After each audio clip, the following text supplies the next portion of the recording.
Hare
গোসাই এবং গদাধর পণ্ডিত, এই পাঁচজন, যে পাঁচজনকে নিয়ে এই শিরোনাম চক্র তারেক ব্রহ্মনাম, সেই পঞ্চতন্ত্র নবদ্বীপে তারে তারে নাম মিলাচ্ছে। আর এদিকে নবদ্বীপে বাসীরা যত ব্রাহ্মণ আছে,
আরে ও তো হলো ভাই, আর ওই বুড়োটা ওই বুড়োটা থালা কেটে আজকাল আবার কি বানিয়েছে, আরে নামটা আমি ভুলে যাচ্ছি তো। আরে ভাই দাদা আমার নামটা মনে করি, আরে নামটা ভুলে যাচ্ছি। আরে থালা কেটে কি যে বানিয়েছে, আরে ভাই ওটার নাম হচ্ছে ঠিক বলেছো, করোনা। ওই করোনালে আবার কি বলছে জানো, মেঘে চুকে খা, মেঘে চুকে খা, মেঘে চুকে খা, এই দেওয়ার আরম্ভ করেছে। তাই এই নবদ্বীপে আমরা ওদের এই দুষ্ট বুদ্ধি কিভাবে যে বন্ধ করবো আমরা খুঁজেই পাচ্ছি না। যাই হোক, চলো আমরা ওই জগাই বাধাইয়ের কাছে যাই। জগাই বাধাইয়ের কাছে তুমি খেপেছো? জগাই বাধাই আজকাল 2 লক্ষ বার হরিনাম করে, তারপরে সে সেবা করে। তাই বুঝি? তাহলে চলো চাঁদ কাজের কাছে যাওয়া যাক।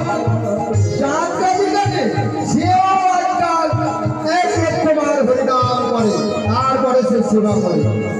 নিমাই বাংলার ক্ষমতা আছে, এত ক্ষমতা সবাইকে ওর পালে করে নিল। তাহলে কার কাছে যাওয়া যায় বলে দেখি,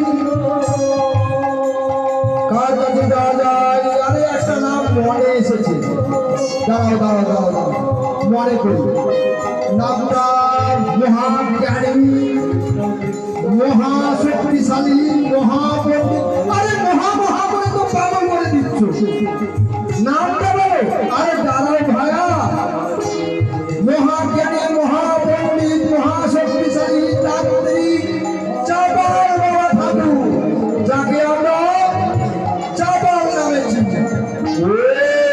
তাহলে তার কাছেই যাওয়া যাক। এই বলে লঙ্কা লঙ্কা সরকার চোরা চাপালের কাছে ছুট ধরল। অনাদি আদি গোবিন্দ মহাপ্রভু শিবাসকে ডেকে বললেন, শিবাস, শিবাস, শিবাস, সারাদিন এই বাড়ি এই বাড়ি, এই রাস্তায়, এই গ্রামে ও গ্রামে আমরা হরিনাম করে বেড়ালাম, আর যে শরীরে বাড়ছে না ভাই। চলো আমরা একটু তোমার আঙিনায় যে বিশ্রাম নেব, রাত্রে ভক্তদের সঙ্গে কিছু তত্ত্ব কথা আলোচনা করবো। তাই হবে প্রভু, তাই হবে। চলে এইবার ধীরে ধীরে শিবাস আকিনার মধ্যে গেলে, শিবাস আকিনায় যে বললে, শিবাস যাও দরজাটা বন্ধ করে দিয়ে আসো। ঠিক আছে প্রভু, আমি দরজা বন্ধ করে দিয়ে আসি। এই বলে শিবাস দরজা বন্ধ করতে গেলে এসে আমার ভক্তদের নিয়ে পানাদি আদি রবীন্দ্র বসলেন সুরাস আমিনার ভিতরে।